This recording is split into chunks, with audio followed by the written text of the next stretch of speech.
আসসালামু আলাইকুম, সবাই কেমন আছেন? আশা করি সবাই ভালো আছেন। আজকে আমি হালকা পাতলা একটু বাজার করেছি, তাই আপনাদেরকে একটু দেখাবো কি কি নিলাম। প্রথমেই নিয়েছি একটা ওয়াটার বোতল।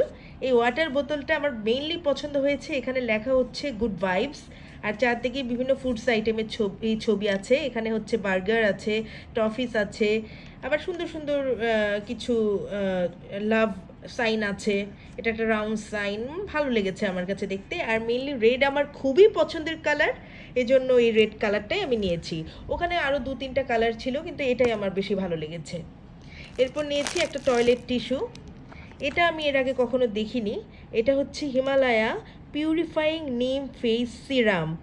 এটা এই প্রথম নিলাম, যেটাতে আছে হচ্ছে নিম এক্সট্র্যাক্ট, তারপর আছে হচ্ছে seeker extract, natural salicylic acid. আমার ফেস যেহেতু অয়েলি, এটা আমার জন্য ভীষণ ভালো হবে, এটা আমি আশা করছি ইনশাল্লাহ। আর একটু ফোকাস করি। এটা ইউজ করার প্রসিডিউর হচ্ছে প্রতিদিন দুবার, সকাল ও সন্ধ্যা। অয়েলি অ্যান্ড পিম্পল প্রবণ ত্বকের জন্য উপযোগী, যেটা আমার স্কিন।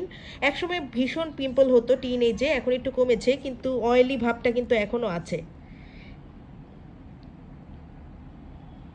এই সিরামটা দাবি করছে যে এটা হচ্ছে ত্বকের পোর্স আনক্লগ করে, পিম্পল এবং পিম্পলের দাগও কমায়। যাক, আমার কিছু স্পটও আছে, আশা করি কাজ করবে।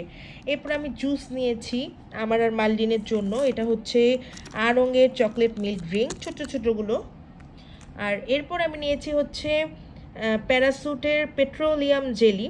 এটা হচ্ছে অ্যালোভেরা এবং কোকোলিপিড for soft and glowing skin. এটা ছিল 100 ml। এটার উপাদানগুলো হচ্ছে অ্যালোভেরা, সুগন্ধি, লিকুইড প্যারাফিন, কোকোলিপিড আর নিম অয়েল। এটা ম্যারিকো বাংলাদেশ লিমিটেড এনেছে। যাই হোক, এটা আমি এর আগেও ব্যবহার করেছি, আমার কাছে ভালো লেগেছে, এবারও ইউজ করব, ভালোই লাগবে ইনশাল্লাহ।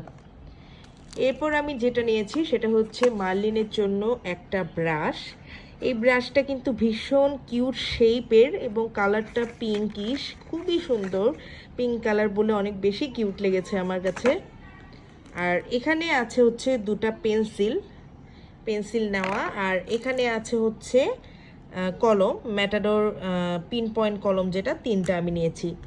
যাই হোক, এগুলোই আমার আজকের হালকা পাতলা শপিং, আপনাদের সঙ্গে শেয়ার করলাম। সবাই ভালো থাকবেন, আল্লাহ হাফেজ।